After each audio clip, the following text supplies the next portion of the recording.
Oh, sorry.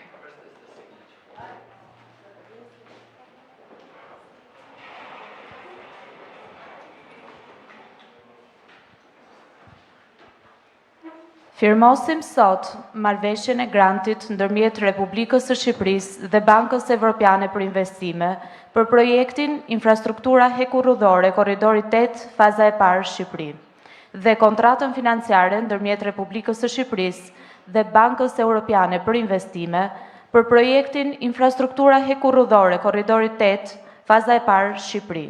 Nënshkruajnë Zonja Belinda Balluku, zëvendës kryeministër dhe ministër Infrastrukturës dhe Energjisë, Zoti Lionel Rapaj, drejtor i Bankës Evropiane për Investime.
Faleminderit, ju ftojmë të ndiqni konferencën.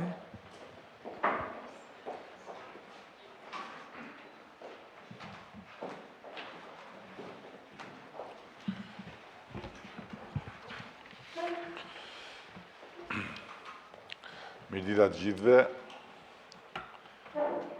Është kënaqësi e posaçme që të kemi sot në Tiranë në këtë vizitë të parë në vendin tonë, përfaqësuesen e lartë të Komisionit Evropian dhe zëvendës presidenten e këtij komisioni, Kaja Kallas.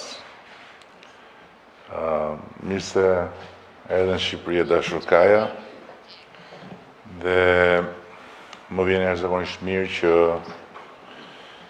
më në fund e mbajtë fjalën, ma kishte dhënë përpara si përfaqësuese e lartë e vendit tënd, po erdhe si përfaqësuese e të gjitha vendeve tona. Kemi pasur një takim si gjithmonë shumë pozitiv, ashtu siç tha zëvendës presidentja, mes nesh dhe Bashkimit Evropian nuk ka asnjë problem apo çështje të hapur, përkundrazi kemi një linjëzim të plot në të gjitha aspektet, gjë që shprehet më së miri edhe në politikën e jashtme të Republikës së Shqipërisë, e cila është 100% e linjëzuar me politikën e jashtme të Bashkimit Evropian. Dhe natyrisht që kemi folur sidoqoftë për sfidën e madhe të procesit drejt antarësimit të Bashkimit Evropian, për kalendarin shumë ambicios të dakordsuar me Komisionin për mbylljen e negociatave brenda vitit 2027, ashtu si kundër kemi folur edhe për rajonin dhe për problematikat në rajon, në një moment kur ne kemi të domosdoshëm unitetin dhe stabilitetin e të gjithë rajonit, ku fatmirësisht të gjitha vendet kanë synim të shpallur strategjik antarësimin në Bashkimin Evropian, dhe ku ky destinacion është një pikë referimi jashtëzakonisht e dobishme dhe ndihmuese për të kuptuar edhe politikën e ditës dhe hapat që të gjithë bashku duhet hedhim në të përditshmen tonë, në mënyrë që jo thjesht secili prej nesh të antarësohet Bashkimin Evropian, po i gjithë ky rajon të bëhet pjesë organike e familjes bashkuar evropiane. Dhe thënë të gjitha këto, kemi prekur me zotës presidenten dhe çështjen e bashkëpunimit strategjik në fushën e sigurisë. Siguria është një temë gjithmonë më qendrore në jetën e përditshme dhe në politikën e Bashkimit Evropian.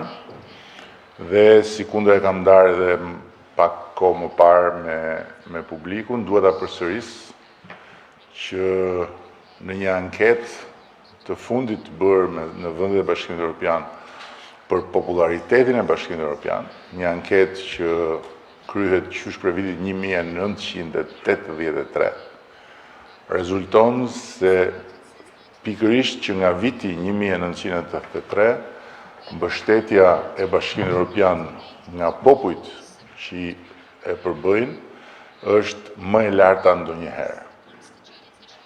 Gjë që nuk ndodhte deri pak kohë më parë, sepse popujt e Europës sot më shumë se asnjëherë më parë e ndjejnë që lufta nuk është një film bardhëzi i të shkuarës dhe as një ngjarje spontane që ndodh në kufit e Europës, por është një kërcënim real, ndaj të cilit Europa duhet të shtrëngojë radhët dhe duhet të forcohet. Dhe pa diskutim që në këtë pjesë e këtij angazhimi është edhe Shqipëria në përmasën e vet. Gjithashtu dua të theksoj që partneriteti për sigurinë e mbrojtje, që e kemi nënshkruar së bashku me Kajën dhjetorin e kaluar, është një hap që pasohet nga të tjerë hapa dhe praktikisht dialogu për këtë partneritet do të jetë një konstante e vazhdueshme e marrëdhënies sonë me Bashkimin Evropian përpara antarësimit, por patjetër pjesë e këtij partneriteti Shqipëria do të jetë edhe si anëtare e Bashkimit Evropian. Nuk dua të zgjatem më shumë, sepse vetëm do përsëris gjëra që faktikisht po i them gjithmonë më shpesh, thuajse për ditë, lidhur me domosdoshmërinë e suksesit tonë në këtë përpjekje për të mbyllur negociatat brenda vitit 2027. Dhe më vjen shumë mirë që Kaja është një mbështetëse pa lëkundur e këtij procesi, një mbështetëse e pa lëkundur e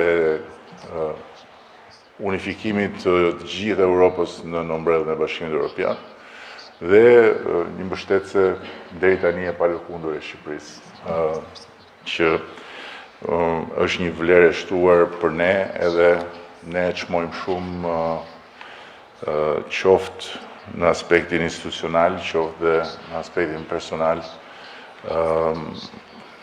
përfaqësuesen e lartë, e cila vjen edhe në këtë vizitë në një kohë shumë të veçantë për të gjithë ne, dhe njëkohësisht bashkëpunimi ynë është një bashkëpunim tek i cilin ne besojmë shumë dhe tek i cilin ne do të jemi të investuar çdo ditë dhe gjithmonë të njësuar në qasjen tonë me qasjen e Bashkimit Evropian. Dashur Kaja, shumë faleminderit edhe një herë për vizitën tënde. Është një vizitë që solli dhe një kombinim pak çuditshëm për ne midis diellit dhe të ftohtit. Ne kemi vënë diellin ti ke sjell të ftohtin nga Brukseli. por t'jeshe bindur që herës tjetër do ketë vetëm diell dhe s'do ketë më vend për të ftohtin.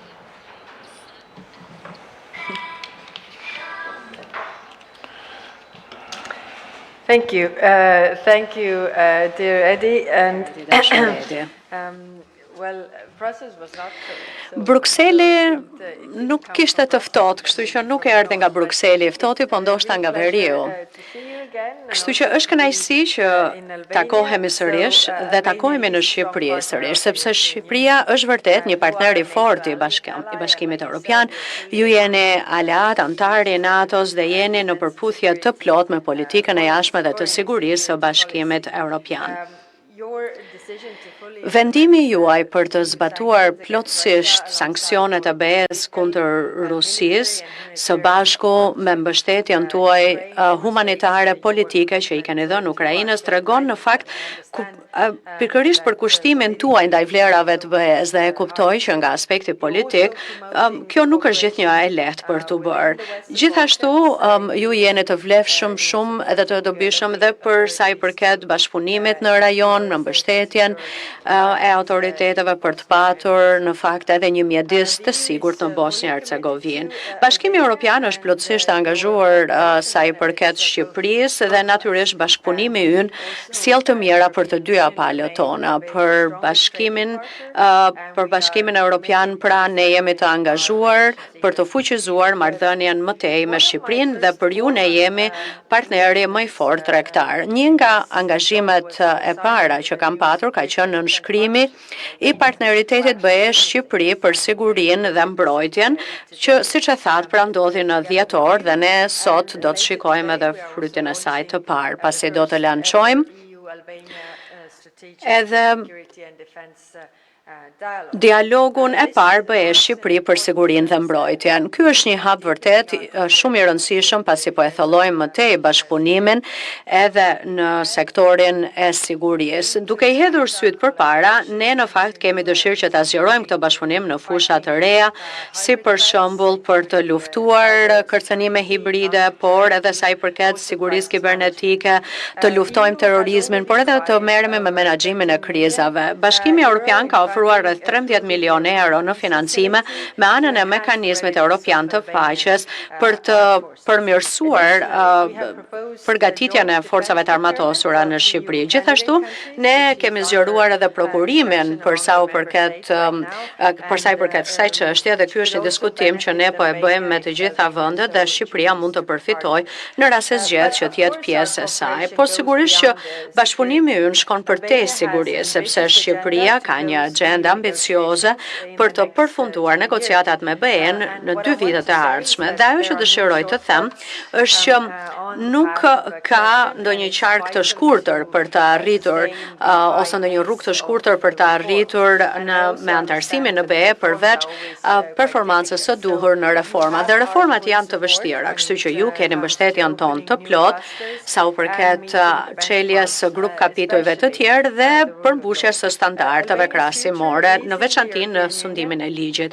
E ardhmja e Shqipërisë është në Bashkimin Evropian dhe unë me kënaqësi kam parë edhe në nënshkrimin e kësaj marrëveshje 90 milionë euro me Bankën Evropiane të Investimeve për të rindërtuar hekurudhën ndërmjet portit të Durrësit dhe Rrogozhinës si pjesë e korridorit të 8, pra të këtij projekti. Ky projekt do të sjell punë të reja, vende të reja pune, do të sjell më shumë tregti dhe do ta lidhë edhe më shumë Shqipërinë me fqinjët e saj, por edhe me Bashkimin Evropian. Gjithashtu do të jetë edhe një korridor i duhur ndërmjet shteteve anëtare dhe NATO-s.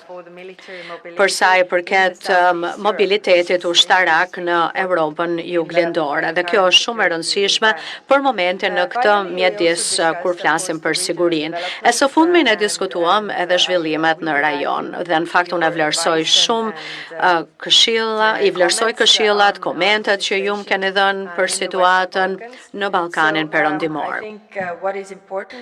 Mendoj që ajo që është e rëndësishme është që në lidhje me Kosovën dhe Serbinë nuk mund të ketë ecuri pa normalizimin e plot të marrëdhënies ndërmjet këtyre dy vendeve dhe sigurisht që unë më pas do të shkoj në Bosnjë Hercegovinë sot, pasdite, dhe do të takohem me të gjitha palët atje në mënyrë që të qetësohet situata në Bosnjë Hercegovinë. Edhe një herë jam vërtet shumë mirënjohëse që jam këtu dhe natyrisht që me zor pres të rikthehemi për takimin e komunitetit evropian politik. Faleminderit.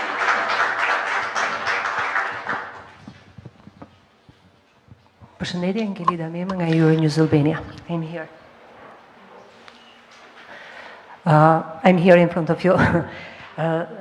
Zonja Kallas, është viti 2030 një vit i mundshëm që Shqipëria të jetë vend antar i Bashkimit Evropian dhe ky proces integrimi kushtëzohet nga reforma të caktuara, siç është ajo për shembull kundër korrupsionit ndaj funksionarëve të lartë. Kryeministër, ju premtoni pasaportën e Bashkimit Evropian. Në fakt, integrimi i Shqipërisë në Bashkimin Evropian nuk është monopol i një partie, për aq kohë sa integrimi kërkon edhe një konsensus me forcat e tjera opozitare për të kaluar në kuvend projekt ligje apo reforma të rëndësishme. Si mendoni që pas 11 majit do të jetë e mundur ky konsensus politik, gjithnjë nëse mbetemi në të njëjtin rezultat që jemi tani, apo ndoshta 11 maj mund të prodhojë një tjetër rezultat zgjedhor? Thank you. So 2030 is 2030 a është pra një objektiv realist? Po, është, në rast se ne të gjithë do të ndërmarrim hapat e duhura gjatë rrugës, pra Shqipëria me reformat e saj, po jo vetëm reformat që duhen miratuar, por edhe këto reformat të miratuara që duhet të vijnë në zbatim. Dhe këtu sundimi i ligjit është skajshmërisht i rëndësishëm, pasi sundimi i ligjit shtetit së drejtës është një nga bazamentet, themelet e Bashkimit Evropian, por është edhe themel i begatisë së një vendi, sepse në rast se investuesit kanë besim tek sistemi juaj ligjor, atëherë ata kanë besim që të investojnë në ekonominë tuaj. Kështu që kjo pra është edhe në të mirën e Shqipërisë. Është realiste në rast se të gjithë bëjmë detyrat e shtëpisë. Faleminderit. Atëherë, spari ne kemi, siç e përmendi dhe Kaja më parë, një plan të dakordsuar me Bashkimin Evropian për të mbyllur negociatat në 2027. Që do të thotë që në momentin që mbyllen negociatat, Komisioni i rekomandon vendeve anëtare antarësimin. Dhe pastaj çdo vend anëtar merr rekomandimin, ja paraqet parlamentit përkatës dhe të gjithë parlamentet miratojnë antarësimin. Prandaj ajo që ne parashojmë është një periudhë 2 vjeçare ratifikimesh për të qenë realist, që konkludon me 2030-ën në tryezën e Bashkimit Evropian. Kështu që plani është krejtësisht i qartë.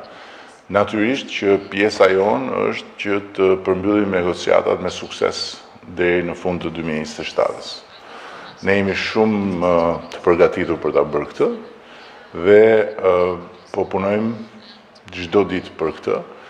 Ambicia është që brenda vitit të hapim të gjithë kapitujt dhe e përsëris kur them ambicia, nuk është ambicia jonë, është pjesë e planit të dakordsuar.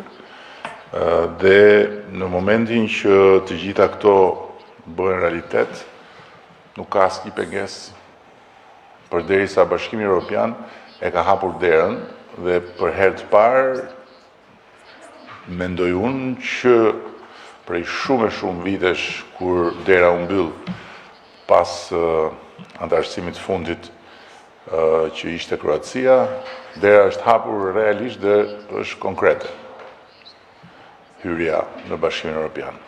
për interesat të përbashkëta, strategjike. Natyrisht që kjo lidhet patjetër me punën tonë, dhe puna jonë nuk duhet të ndërpritet asnjë sekond.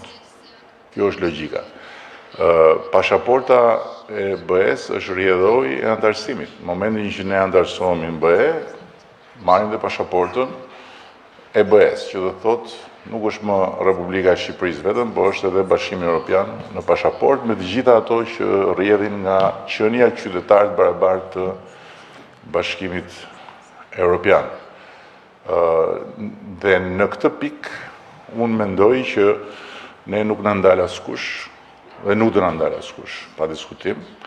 Unë jam i bindur që në 11 maj ne do të marrim rezultatin e nevojshëm për ta çuar përpara këtë proces pa humbur asnjë minutë përsëris, sepse çdo lëkundje dhe çdo humbje kohe në kalendarin e përcaktuar deri në 2027 mund të sjellë pasoja që lidhen jo me ne, por me dinamika të tjera që mund ta mbyllin derën prapë. Kështu që ky është shpjegimi im për këtë. Përshëndetje, Fiorella Beleshi, A2CNN. Pyetja parë është për zëvendës presidenten. Integrimi i Shqipërisë në Bashkimin Evropian është karta kryesore, duhet themi, e politikës në Shqipëri, pasi vendi ynë shkon në zgjedhje dhe jemi në prag të hapjes së fushatës zyrtarisht. Kemi një deadline dhe një të paktën një qëndrim të zotit Rama, të kryeministit, i cili drejtonte majorancën socialiste, i cili thoshte që vetëm Partia Socialiste mund ta dërgojë Shqipërinë në Bashkimin Evropian deri në 2030 dhe çdo rotacion politik mund ta pengojë. Pyetja për ju është: a e ngadalson rotacioni politik integrimin e Shqipërisë?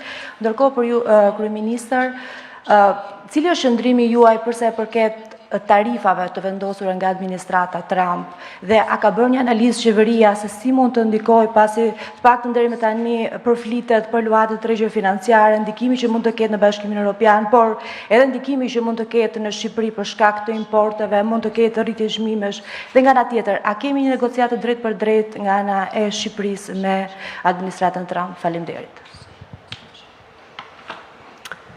Thank you.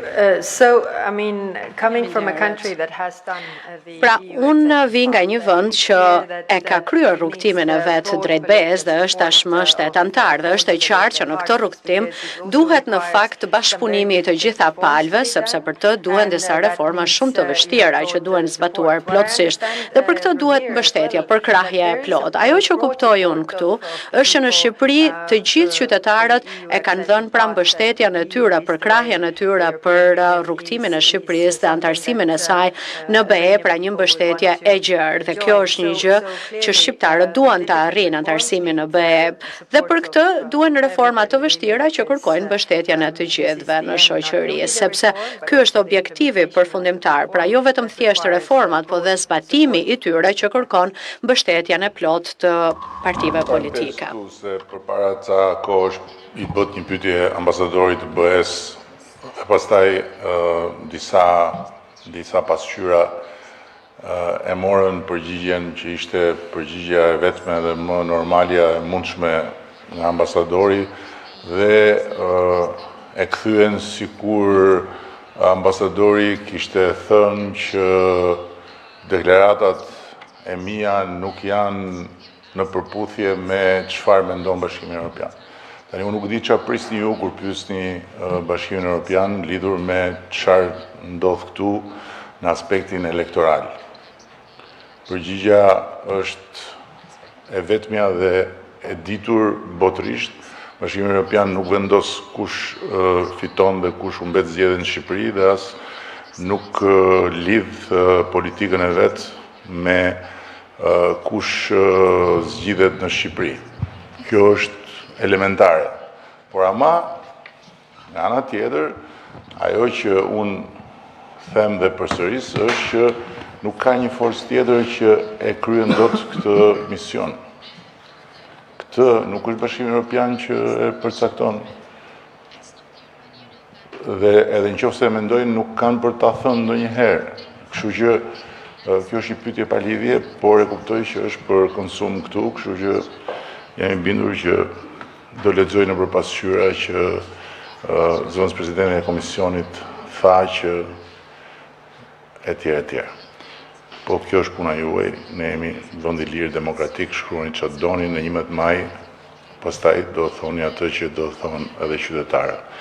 Në ndërkohë që për sa i përket pyetjes tjetër, unë nuk kam asnjë koment për këtë, s'kemi asnjë shqetësim lidhur me atë temë. Qasja jonë ndaj gjithë kësaj politike të re që po bëhet me tarifat është një qasje shumë e thjeshtë dhe në një farë mënyrë komode për vetë pozicionin tonë, për vetë volumin e tregtisë që ne kemi me Shtetet Bashkuara dhe në rast se i referoheni edhe tabelës tarifave të shpallura nga sala ovale, ne nuk kemi arsye të kemi asnjë shqetësim. Përshëndetje, Ermal Qori nga televizioni Vision Plus. Pyetja parë është për zëvendës presidentin. Bashkimi Evropian ka qenë një mbështetës sa i takon reformës në drejtësi dhe progresit që pritet në fakt sa i takon luftës kundër korrupsionit apo dhe sondimit të ligjit.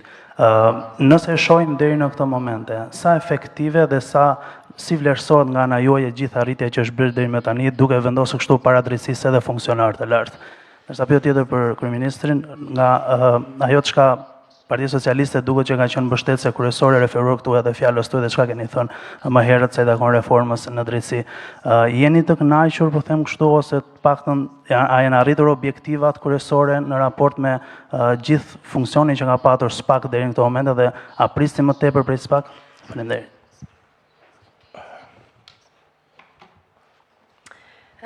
So thank you.